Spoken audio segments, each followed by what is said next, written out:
Hello and a warm welcome to Rajya Sabha Television. Today we look back at the year 2018, how it has been in terms of economy, foreign policy and politics. And on the show with me, a very special guest, National General Secretary of the BJP, Mr. Ram Madhav. I welcome you. Thank you. My first question to you, sir, is that when you look back at the year 2018, how do you really reflect the year? No, it was a year of mixed political results for us. At the national level, as an economy, we have done pretty well in this year. You know that last year was a slightly difficult year because of the demonetization's immediate draft effect, which was anticipated. We knew there would be some short-term impact on the economy. And very interestingly, the economy has recovered very fast. And this year has seen our economy growing in a very stable manner at more than 7% growth rate, and we are looking at very bright future, good projections for the next few years. That's a good thing for us. And then together with that, Prime Minister has introduced a number of new reforms in the economic system, like strengthening MSMEs and all that. That is helping sections that were ostensibly affected by certain strong measures of the government to correct the economy, namely demonetization, GST. So on the economic front, we see things very well improving. Country is poised to grow very well. On the political front, we had a tough year. We had Karnataka in the beginning of the year, sometime in the middle of the year.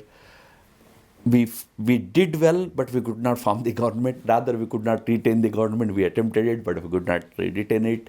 Then came the elections to these 5 states. We had some setbacks in this round of elections. But broadly speaking, on the political front, this was a tough year, but we are hoping that we will take necessary lessons from it and move forward. But I must tell you, Prime Minister, through his actions, through his governance, continues to remain very dear and very popular with the masses of this country. Absolutely. You were just talking about the political setbacks, so to say, after the elections happened in Karnataka and these 5 states. But let me ask you a very generic question, that politics for Mr. Ram Madhav is about arithmetic or is it about chemistry? Politics is not just arithmetic ever. It's always about the chemistry also. How you build your relations with individual leaders, individual parties. That's why, in fact, in one of my last interviews, I said, like diplomacy. In politics also, there is never like permanent enemies, permanent foes, or permanent friends for that matter. It's only permanent interests that guide you in politics. So sometimes, we have seen in last year, we have parted ways with the PDP. There the larger interests mattered. Although we were friends for 3 years, we ran a government together in Kashmir, we decided to give up. So because larger interests were at stake. So politics is not just about arithmetic. Okay. Although, classic example is again Kashmir. We two were together, we were very much in power. But then something else was needed, so we decided. So I always believe that it is more than arithmetic. But at the end of the year, when you look at the entire political scenario, do you think that BJP has evolved much stronger as a party? Not talking about which allies deserted or which allies are still there, but do you think that the party per se has emerged much more strongly? Obviously. Today also, if you see, 4 years down the line, BJP is in a way is the only party with pan-Indian presence. Congress party once used to be in the similar position. We used to be confined to Hindi heartland. We used to be called a co-belt party at one time in history. Today, that is the situation in which Congress is. Certainly, the recovery in 2-3 states in the recent assembly elections has certainly given good confidence to the Congress party, undoubtedly. But today, in a genuine sense, the pan-Indian party is only BJP. Right. Look at the Northeast, where the ruling party in 6 out of 7 states. And the seventh state is with an NDA party, namely Mizo National Front. So, complete Northeast today, Congress is out of power. And BJP is there in 6 states. So, BJP as a party has certainly emerged as a strong party. That is one of the reasons why, if you look at what is happening at the national political level, there is this huge rush for creating a grand alliance against the BJP, knowing that no single party can really take on BJP and Prime Minister Modi. Right. Today there is a rush for creating alliances, creating a grand alliance and all that. It also shows that we have emerged as a strong party.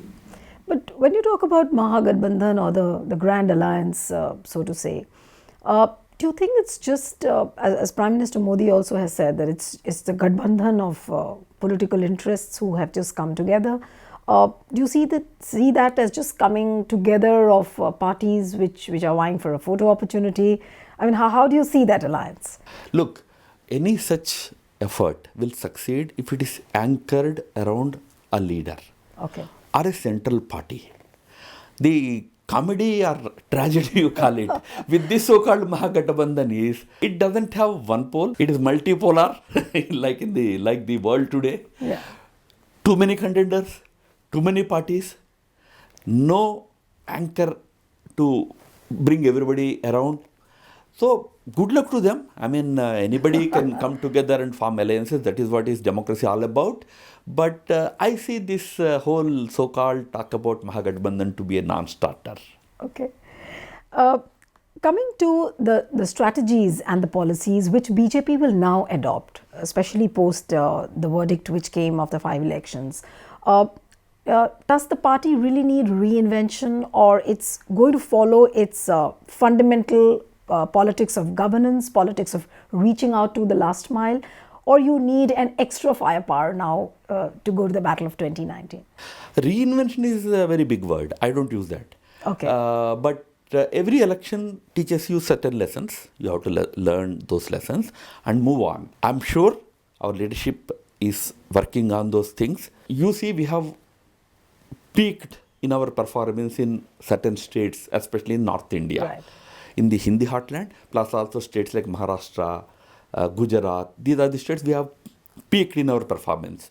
So, in order for us to get any additional seats, we have to look elsewhere. Right. So, where South India and Eastern India, especially Odisha, Bengal, to some extent Northeast, these states matter. So, we are focusing on them. That is the part of strategy. Okay. You know, obviously strategy we can't discuss in front of cameras fully. Absolutely. But I'm indicating that we are working on both fronts. Right. Prime Minister, government, this is our central focus. They will be focusing on delivery. They will be focusing on development. Okay. And we have done so much, and we will be doing much more in the given next 2-3 months time. But then we are also working on political strategy, where we have to pick up good number of seats from states where we could not do well in the last election. Right. That's how we'll be able to, again, if there are any losses elsewhere, we can balance them. Right. Why I use the word reinvention, which you said is a very big term, because recently what we saw, the way Congress used a mix of, playing the caste card, they also used the soft Hindutva card, which we had never seen ever Congress playing out that card, and they did that. So, and they actually were seen as people who were copying BJP blindly. So, obviously, the party needs something new. So, in terms of something new, that's what my question was. Is the party really going to do anything extra apart from, what has been seen so far? No, yeah, surely. Every election is a fresh election, new election. We have to have new strategy in place, new messaging in place. When we went to polls in 2014, our central theme was, number one, Prime Minister Modi, at that time the Chief Minister of Gujarat, as a development man. Number two, the corruption and mal governance of the UPA 1 and UPA 2. That was the central theme we took when we went to the polls. This time round, our central theme will be Prime Minister Modi remains our main campaign attraction. As a leader, his delivery, his leadership is a major asset for that party. But together with that, 5 years of our governance, what we have done to the people, this will be our central message. Okay. But apart from that, in terms of strategy, as I said, no, when I talk about going to new states, new areas, we have to pick up new issues. We have to package in a manner that would appeal to those areas. Why we failed in the last election was our messaging did not attract the voters there. So we have to package it in a different way. That we will do. Each state is different. India is a diverse country. We need to strategize carefully. I'm sure opposition will be thinking on those lines, but we are definitely thinking on those lines. We are working on new alliances. We are working on, you have just passingly you said some alliance partners are deserting. Right. It's not new to BJP. We always had this situation. In 1999, Vajpayee government fell because one important partner pulled out, Anna DMK. But in 1999 in the elections, we had DMK with us. So partners sometimes come with you, sometimes leave you, but you have to always look for new partners, especially in states where you are not a big presence. Like in South India, we are looking for good partners. No, but for example, talking about Andhra Pradesh, Chandrababu Naidu's party TDP quit the NDA. But now if they are wanting to join back, will the party open the doors? You see, we are not averse to alliances.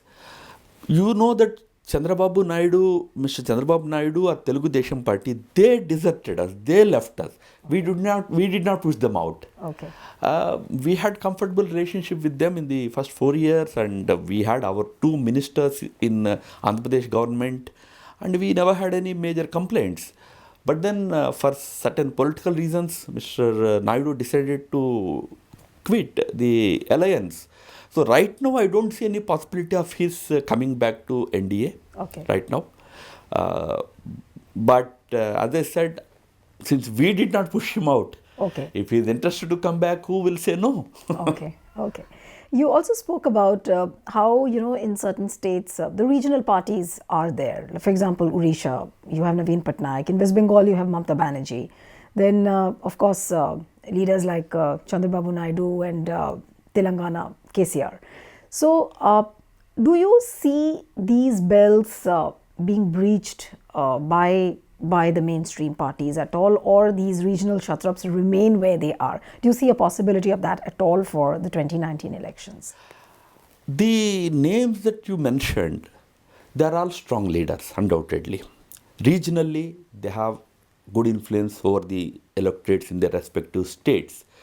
To simply dismiss them or simply think that, I can simply go and decimate them will be a little far-fetched thinking. Okay. But then it's also equally true that they are our main adversaries in the next election. We will be fighting a very serious electoral battle with them, and we will try to defeat them, outmaneuver them in the elections. With all due respect, recognizing they are the strong leaders in the respective states. For example, if I fight in Odisha, our fight will be mainly against Mr. Naveen Patnaik's party. Right. Similarly, in Bengal, our main fight will be against Mamata Banerjee, because they are the strong leaders in those 2 states. There, the Congress is almost non-existent in those states. Similarly, in Telangana. Similarly, in Andhra Pradesh, is not Congress party at all. Our main fight will be against these 2 parties, YSRCP and TDP of Chandrababu Naidu. Right. But talking about the centrally sponsored schemes, which are really doing well, be it Aishman or the way it's being unfolded, then you have Ujjwala and several Jan Dhan Yojana, several other schemes which the present government has unfolded, and it has reached out to the person in the last mile. So is that the biggest reason of confidence for the BJP and the government right now? That they are doing well, the implementation has been very strong? If good governance gets you votes, nobody can defeat Prime Minister Modi. And under his leadership, in the last 4.5 years, we have undertaken programs, implemented schemes that have benefited directly 22 crore people of this country. When I talk about beneficiaries, large percentage of those beneficiaries will be poor, lower middle class, underprivileged sections of the country. Right. So we have done so much for the poor and ordinary people of this country. So we are really hoping that the enormous work that Prime Minister has done, has earned him personally a lot of goodwill. You go to any corner in the country, people only has good words to say about him. But whether that will translate into votes is where the real challenge is. That is where our party machinery has to be very active, taking this message to the last man. I notice in many states where the opposition party in power, especially our friendly parties, they project as though these whole development programs are their own programs. Oh. Like if Prime Minister has a housing program, in Andhra Pradesh it is called Chief Minister's housing program. Though people think that it is Mr. Chandrababu Naidu who is doing all that, whereas it's actually the central government's program. Fair enough. I mean, states have a share. That's fine, but it should be. Credit also should be shared. It doesn't happen that way. But then which means that the party needs to do messaging on this bit as well. That is exactly the role of the party becomes very important. Right. Fortunately, under President Amit Shah, we have been able to build party organization right up to the polling station level. 80% of our constituencies have our polling booth committees today. So those committees have been tasked with only one main work today. They should take the progress of Prime Minister Modi to the people in their respective polling station area. So I guess you give me the basic mantra, booth jeeta to chunav jeeta. Right. Booth jeeto, seat jeeto has been our slogan. But jeeto means this time, as I said, we are going to focus on Prime Minister's leadership and his delivery in the last 4.5 years for the benefit of the people. This second part has to be practically conveyed by our cadres to the people. The alliance which has recently been seen in Bihar between JDU, BJP and LJP, how do you see that shaping up? That's going to be looking like a strong alliance which will stay intact? Of course, these three parties together will be a very formidable alliance in Bihar. Now that we have now that we have concluded this arrangement pretty early, we have enough time to go back to the people as a united alliance, three-party alliance, and this enough 3-4 month time will give us a lot of advantage. We are sure to sweep the state in Bihar. Right.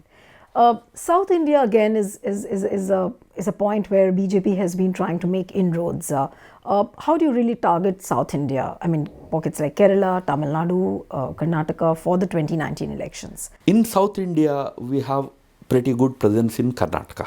Okay. Karnataka consistently gave us a number of seats in parliament. We had 18 seats in this present parliament. We lost Mr. Anant Kumar. We still have 17 MPs from that state. We are hoping to do well in Karnataka in the coming election also. Okay. Then in Andhra Pradesh and Telangana, we need to strengthen our party's position, especially in Telangana. In the last elections, we fared very badly. That calls for serious, grassroots hard work to retain the existing parliament strength. We had one seat from that state in the last election. We have to retain it and also try to improve it. In Andhra Pradesh, the challenge is that we will be fighting the election on our own. Okay. In the last election, we fought together with Telugu Desam Party and we won 2 parliament seats. So there either we fight it on our own or look for other local partners, excluding these 2 parties. That is on which we are working. Tamil Nadu remains a puzzle. Tamil Nadu, with its very complex political scenario, is a puzzle. Right now, we don't have any alliance partners there. We are friendly with the ruling dispensation there. But as we move closer to the elections, we will certainly have a kind of strong political alliance there. DMK has announced their intention to go with Congress party. I mean, I always say that DMK was with us between 1999 and 2004. They were in the government. They were one of the very loyal and good partners in the government with Prime Minister Vajpayee. And they had good name, government had good name. As soon as they joined the UPA subsequently, and they ended up in Bihar jail and they got a lot of bad name for themselves. So, but then this time again they decided to go with Congress party. Good luck to them. We will also form a very formidable alliance in Tamil Nadu. Okay. What about Uttar Pradesh? Everybody is saying that, coming together of BSP, Samajwadi Party, is that a worrisome scenario for the party, or it's pretty confident that we'll scale up our efforts and, we'll sum out all the problems? We are certainly confident about strong electoral presence in Uttar Pradesh, in spite of the fact that these 2 big parties are working on forming a kind of alliance there. We will go back to the people with what all we have done again, as I said, what all we have done at the national level, and also the good work that the state government is doing under Chief Minister Yogi Adityanath ji. Okay. So I'm sure we will get good result in Uttar Pradesh also. Okay. Having said it, let me certainly agree the point that you are making. These two parties coming together poses an arithmetic challenge. Okay. Challenge in terms of arithmetic. No, as I said, politics is not about arithmetic alone. While arithmetic matters, right, there are many more things. Coming to the foreign policy bit in the last lap of our interview, you often said that the diplomacy is about having a pragmatic approach rather than having a romantic approach, which so far we've seen. So when you look at the entire year of 2018, in terms of foreign policy, what is the kind of progress which you see BJP has made and the government has made? On the foreign policy front, in the last 4 years, if you take, not just this 1 year, India has scaled tremendous heights, starting from UN to G20. Everywhere, India has become the center of attention, center of attraction for all the important countries in the world.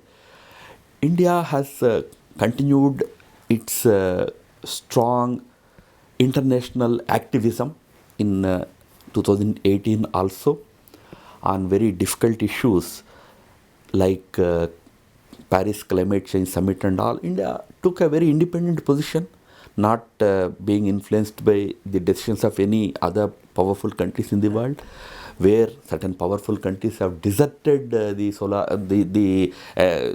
climate initiative. India has joined hands with countries like China, which people think that they are arch rivals, arch enemies. Together we have decided that we should, for the benefit of the larger world, we should move forward. So India has projected itself as a global statesman, okay, a mature nation, and the way it managed its economy has also won the laurels of the world powers, including IMF. Everybody has praised our economy's resilience and the way it bounced back, because post demonetization, people were writing obituary for our economy. Right. But the way it bounced back, people were surprised. I mean, it's actually a big puzzle for them. But because of the global situation which is emerging and issues related to visas, immigration, and what we are seeing around the world, do you think that's going to have any impact in the coming maybe next 4 to 5 months when we'll see the general elections, and that could impact the situation somehow? Or you just see it as it is and it'll be intact? Each president is different. President Trump is a different individual, unlike President Obama and before him President Bush. So each president is different, and we are able to deal with the new leadership in America well. Prime Minister Modi has been able to protect India's interests on the issues like immigration and all. We have made sure that India is not adversely impacted by the policies. After all, we cannot control the domestic policies of the American government. But we have made sure that our interests are not badly affected by those decisions. And at the same time, one very important aspect of our foreign policy has been strategic autonomy. On many fronts, whether it is Iran or our relations with countries like China or our actions in Pakistan or Afghanistan, we have emphatically conveyed to the world that please excuse us, we have our strategic economy. Thus far, no further with India. And world respects us. Right. But what about Pakistan? It remains still a very big challenge, it seems. Oh yes, I mean, Pakistan is a challenge not today or in the last 4 years. It has been a challenge for India for a very long time. Prime Minister has made sincere efforts to strengthen the relationship. He has made impromptu visits. From his side, he did whatever best could be done to strengthen the relationship. But today, atmosphere is still not very conducive. You see the kind of, provocative. Earlier, it used to be only actions. Today, you see provocative language. I mean, they want to teach us how to, maintain, how to protect the minorities and all that. A country which has literally decimated the entire minority population. Absolutely. The world had to run from pillar to post to actually protect one minority woman in that country from the orthodox groups and parties. So they are today trying to teach India about protecting minorities, secularism, etc. This is the way Pakistan behaves. But one thing is clear: you have seen world powers, including America, coming down heavily on Pakistan as far as the terrorism problem is concerned, which is a good thing for us. We have been telling the world that terrorism emanating from the Pakistan soil is not just India's problem. Okay. It's a global problem. Today, the world recognizes that, and in the last 1 year, we have seen severe strictures being passed against Pakistan, restrictions being imposed, which is good for larger global peace. Okay. So it was a pleasure talking to you, Mr. Ram Madhav, as usual, and you have a great year ahead and a happy 2019. Wishing you from Rajya Sabha TV. Thank you, and Happy New Year to you and all your viewers. Thank you so much. Thank you. So that's it on this episode of To The Point. See you next time with another personality. Goodbye and thanks for watching.